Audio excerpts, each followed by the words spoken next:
নমস্কার, হর হর মহাদেব, জয় মহাকাল।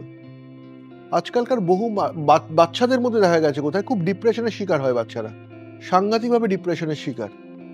Mental anxiety বেড়ে যাচ্ছে, হাইপার হয়ে যাচ্ছে সাংঘাতিক। খুব সামান্য সামান্য ঘটনা, সামান্য সামান্য ব্যাপার, সামান্য সামান্য কথা, সেখান থেকে তারা খুব বেশি হাইপার হয়ে যাচ্ছে। দেন হঠাৎ করে সে ডিপ্রেশনে চলে যাচ্ছে, কিছুতেই রিকভার করতে পারছে না, ডিপ্রেশন থেকে ওভারকাম করতে বেরোতে পারছে না।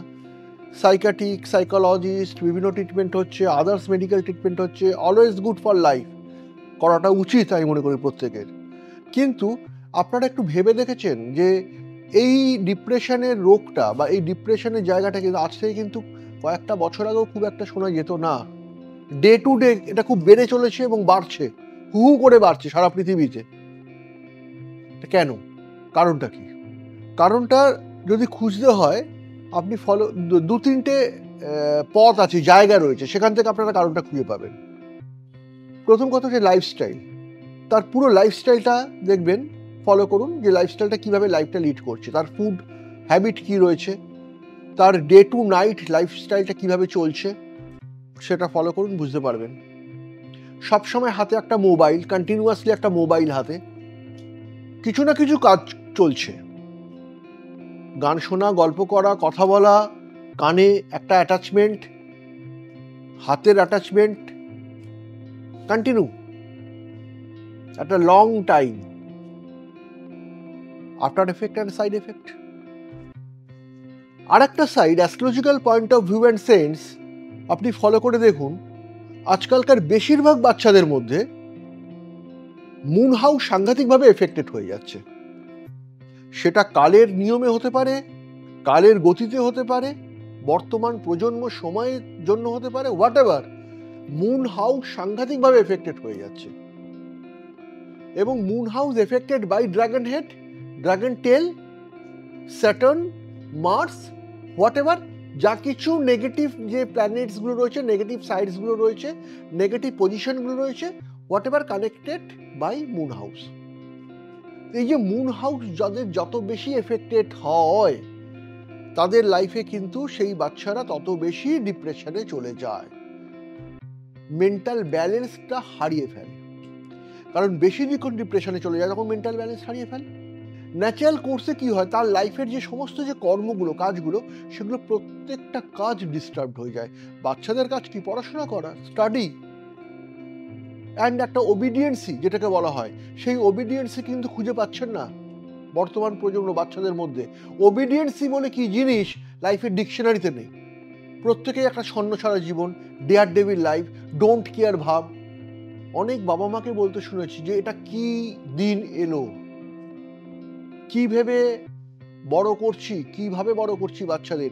নিজের বাচ্চাকে নিজের চিনতে অসুবিধা হচ্ছে, তাদের অ্যাটিটিউড, বিহেভ, তাদের থিঙ্কিং এর সঙ্গে মিলছে না, অনেক গ্যাপিং। বর্তমান প্রজন্ম বলছে অনেক গ্যাপিং, মেন্টাল ডিস্ট্যান্স জেনারেট করে যাচ্ছে।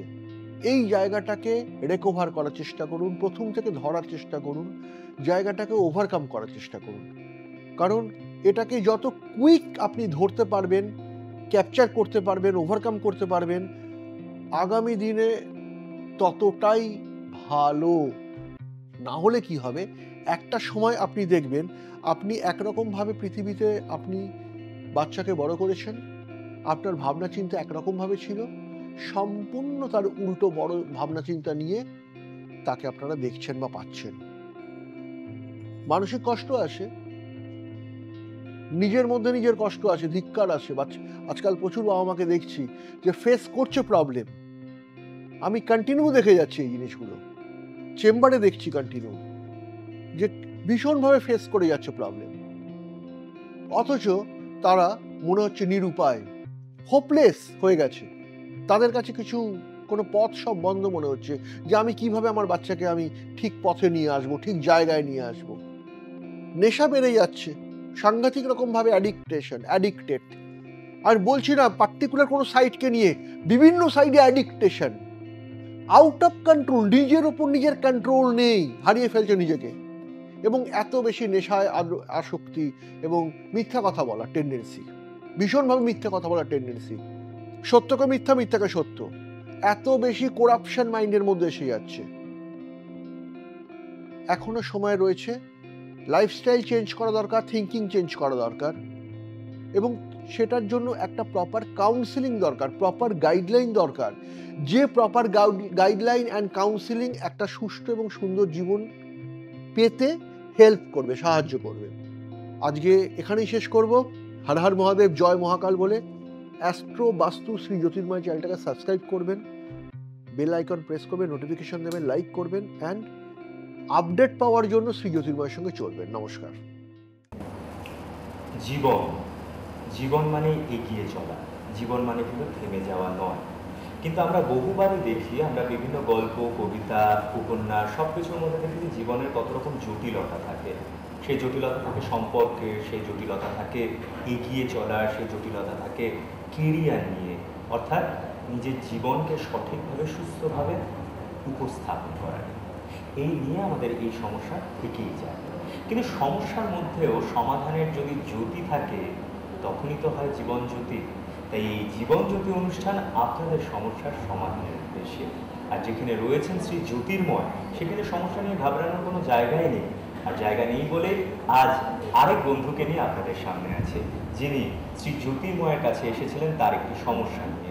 শুনি তার কথা। নমস্কার, আপনার নাম কি? আমার প্রণব কুমার মজুমদার। প্রণব কুমার মজুমদার। কোথা থেকে আসছেন? আমি দমদম ক্যান্টনমেন্ট। দমদম ক্যান্টনমেন্ট থেকে। প্রথম কবে এসেছিলেন শ্রী জ্যোতির্ময়ের কাছে? 2010 সালে। 2010, মানে বেশ অনেক দিন হয়ে গেল। তা 2010 সালে যে এসেছিলেন, কিভাবে এসেছিলেন, মানে কিভাবে জেনেছিলেন? মানে খুব বিপর্যস্ত অবস্থাতে ছিলাম আর কি তখন। তারপরে আমি স্মৃতির মোড় দিয়ে যাই। আচ্ছা। তখন আমি ওই ওনার সম্বন্ধে শুনি এবং আমি কোথা থেকে শোনেন? আমি শুনি আমার বন্ধুদের কাছ থেকে। বন্ধুদের কাছ থেকে শোনেন, অর্থাৎ বন্ধুদের কাছ থেকে শুনে উনি সমস্যা নিয়ে সমস্যায় জর্জরিত অবস্থায় গিয়ে পৌঁছলেন শ্রী জ্যোতির্ময়ের কাছে। একদম বিপর্যস্ত অবস্থায় এসেছিলাম। আপনার প্রফেশন কি? আমি অ্যাকচুয়ালি সর্বশিক্ষা মিশনের কন্ট্রাক্টর। আচ্ছা। হ্যাঁ, আর প্লাস কিছু আমরা বিল্ডিং কনস্ট্রাকশনও করি। হ্যাঁ, করি। আচ্ছা। রিয়েল স্টেটে আপনি কাজ করেন। রিয়েল স্টেটে কাজ মানে বুঝতেই পারছেন বিভিন্ন রকম সমস্যা থাকে, তার বেশ কিছু মামলা মোকদ্দমার জায়গাও থেকে যায়, তাই তো?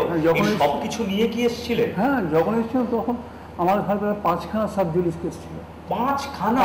স্যার জানেন। বাপ রে বাপ। তারপর স্যারকে আমি বললাম স্যার সব কিছু, তো উনি বললেন, আমাকে দেখে বললেন যে কোনো অসুবিধা নেই, হ্যাঁ আমি সব ঠিক করে দেবো। মানে উনি বলেছিলেন যে এই সমস্যাটার সমাধান হতে পারে, তাই তো? এক কথায় বলেছিলেন এই সমস্যাটার সমাধান হতে পারে। 5খানা কেস। রিয়েল স্টেটে ব্যবসা বা অন্যান্য যে কাজই থাকুক না কেন, সেই কাজে বহুবিধ ঝামেলা থাকে, কেননা বহু মানুষকে নিয়ে চলতে হয়, তাই তো? আর সবাই এক জায়গায় একরকম ভাবে আপনার কথা শুনে চলবে তা নয়। তা সব সমস্যা নিয়ে যখন এলেন, সমাধানের কি পথ শ্রী জ্যোতির্ময় দেখিয়েছেন? স্যারকে বললাম, স্যার আমাকে শুনে বললেন যে চিন্তার কিছু নেই, আমি দেখছি, তবে একটু সহ্য করতে হবে, একটু ওয়েট করতে হবে। তো দেখলাম, আমি সত্যি কথা বলি কি, আমার যেদিকে ছিলাম তার ঠিক 1 সপ্তাহ পরে একটা আমার খুব মামলা ছিল, খুব ক্রিটিক্যাল মামলা ছিল। তো উনি বললেন যে আমি সব ঠিক হয়ে যাবে, কোনো চিন্তা করতে হবে। তো কি বলি, নেক্সট উইকে ছিল, নেক্সট উইকে মামলাটাই হলো না। উনি বলেছেন যে কিছু করতে হবে, সব ঠিক হয়ে যাবে। আমাকে দিয়েছিলেন রেমেডি দিয়েছিলেন। তারপরে আমার তো মনে একটু জোর এলো। তা আস্তে আস্তে আজ 2015-তে বলে আমার সব কোনো মামলাই নেই, আমি সব ভালোই আছি বলতে। অসাধারণ। আপনি ভাবুন, 5খানা মামলা নিয়ে এসেছিলেন, আর যে সময় এসেছিলেন তার 1 সপ্তাহ পরেই একটি বড় মামলা যার শুনানির জন্য অপেক্ষা করেছিলেন তিনি। অবশ্যই ভারাক্রান্ত থাকবেন, কেননা মামলার ফল যে ওনার পক্ষে যাবে সেটা তো কখনোই ভাবা যায় না প্রথম থেকে, আগে থেকে। কিন্তু সেক্ষেত্রে বলেছিলেন যে কোনো চিন্তা করতে হবে না, সঠিক রাস্তা পেয়ে যাবেন, নিশ্চিন্তে থাকুন। সেই নিশ্চিন্ততার জায়গায় কিন্তু পৌঁছলো, মামলাটাই হলো না, তাই তো? মামলা হয়নি। কি অসাধারণ ব্যাপার। মানে সত্যি কথা বলতে, মামলা হবে কি হবে না বা কি সমস্যা হবে সেটা আমরা কেউ জানি না, কিন্তু সমাধানের যদি একটি রাস্তা দেখিয়ে দেওয়া যায় সেটাই কিন্তু আসল। ঠিক? আপনি মানসিকভাবে তখন অনেকটা নিশ্চিন্ত। খুব নিশ্চিন্ত আমি সত্যি। এখন তো খুবই ভালো আছে। এখন তো সম্পূর্ণ, কারণ আপনি এসেছিলেন 2010 সালে। আরে তখন যখন রাস্তাটা খুঁজে পেয়ে গেছেন, তখন তো আর কোনো সমস্যাই থাকছে না। ঠিক তো? হ্যাঁ, পরবর্তীতে আমার ছেলেকেও নিয়ে এসেছি। নিয়ে এসেছে। ছেলেকে উনি যা বলেছেন সব ঠিক ঠিক। ছেলে কি করে? ছেলে এখন ওই গ্র্যাজুয়েশনের পরে স্যার বলছেন মাস কমিউনিকেশন MBA পড়তে, উনি যেরকম বলছেন সেভাবে এগোচ্ছে। ও, অর্থাৎ শিক্ষার পরে কেরিয়ারের রাস্তাটা উনি সঠিকভাবে দেখিয়ে দিচ্ছে। এবং আপনি যখন ছেলেকে নিয়ে এসেছিলেন তখন তার কিছু সমস্যা ছিল? ওই ছিল তখন উচ্চ মাধ্যমিক দেবে, তো বলবে কী হবে, উনি বলেছিলেন এই মার্কস এই সাবজেক্টে এই মার্কস পাবে। তো মোটামুটি ওই পেয়েছিল। অর্থাৎ সেই একই ব্যাপার, সন্তানের ভবিষ্যৎ চিন্তাই আপনাকে টেনে নিয়ে এসেছিল সন্তানকে শ্রী জ্যোতির্ময়ের কাছে, এবং সেই চিন্তা মনে হয় এখন প্রায় দূরীভূত, কারণ সঠিক রাস্তা পাওয়া গেছে। কিছু হলে ওনার কাছে আসি, কিছু হলেই তো উনি রয়েছেন, এটা আরো বড় ভরসা। আমারও প্রেয়ার আছে, সবাইকে বলি যে স্যারের কাছে যেন আসেন, একটু মানসিক থাকে আর কি ওনার কাছে আসেন। কারণ আপনার কথাতেই বুঝতে পারছি, আপনি যখন 2010 সালে এসেছিলেন তখন আপনি বেশ বিপর্যস্ত ছিলেন, তাই তো? কিন্তু তারপরে কতটা সময়ের মধ্যে আপনি সম্পূর্ণ নিশ্চিন্ত হতে পারলেন? আপনাকে কি সেই সময় গ্যাপটা বলে দিয়েছিলেন শ্রী জ্যোতির্ময়? হ্যাঁ স্যার বলে দিয়েছিলেন, আর সেই সময়ের মধ্যেই আপনি নিশ্চিন্ত হলেন, হয়ে এখন সম্পূর্ণভাবে নিশ্চিন্ত। সন্তানের ভবিষ্যৎ চিন্তাটাও সন্তানকে টেনে নিয়ে এসেছে শ্রী জ্যোতির্ময়ের কাছে, আর তারপর উনি যখন যে পথটা দেখিয়ে দিয়েছেন তারপর তো আপনি এখন সম্পূর্ণ নিশ্চিন্ত। এখন ওনার কাছে আমি মাঝে মধ্যেই আসি। মাঝে মধ্যেই আসেন? আচ্ছা, এখন যে বললেন আপনি মাঝে মধ্যেই আসেন, সেটা কি কোনো সমস্যা নিয়ে আসেন, যাতে আর না কি সমস্যায় পড়তে না হয় তাই জন্য আগে থেকে? হ্যাঁ, কোনো অসুবিধা হলে স্যার এই যে করতে চাইছি কি করবো উনি বলে দেন।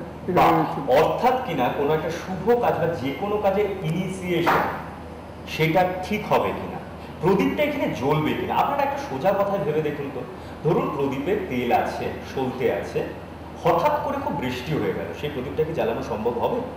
হবে। তাহলে প্রদীপটা কিভাবে জ্বলবে সেটা যদি আমরা আগে থেকে জানি, প্রদীপটাকে আমরা শেড দিতে পারি, আটকে রাখতে পারি, ঠিক কিনা? তা সেইভাবেই যখন আমরা কোনো একটা নতুন কাজ করতে যাচ্ছি তখন শ্রী জ্যোতির্ময়ের পরামর্শ আপনার কাছে অবশ্যই প্রয়োজন। অবশ্যই। আর আপনি এই বিষয়ে একদম নিশ্চিন্ত। এরকম ভাবে নিশ্চিন্ত থাকুন, নিশ্চিন্ত জীবন পথে এগিয়ে চলুন। শ্রী জ্যোতির্ময় তো রয়েছে আপনাদের সবাইকে সেই নিশ্চিন্তের পথ দেখাতে। জীবন জ্যোতি অনুষ্ঠানটার নামই তাই, সেই জ্যোতি যাতে কখনোই আন্দোলিত না হয়, জ্যোতি যাতে সবসময় ঠিক থাকে, তার জন্য আন্তর্জাতিক খ্যাতিসম্পন্ন শ্রী জ্যোতির্ময় আপনাদের সঙ্গে রয়েছে। আপনাদের যে কোনো সমস্যা আছেন তো তিনি, তার কাছে আপনাদের আসতে হবে। পথ তিনি দেখাবেন, হাঁটবেন আপনি, লক্ষ্যে অবশ্যই পৌঁছবেন।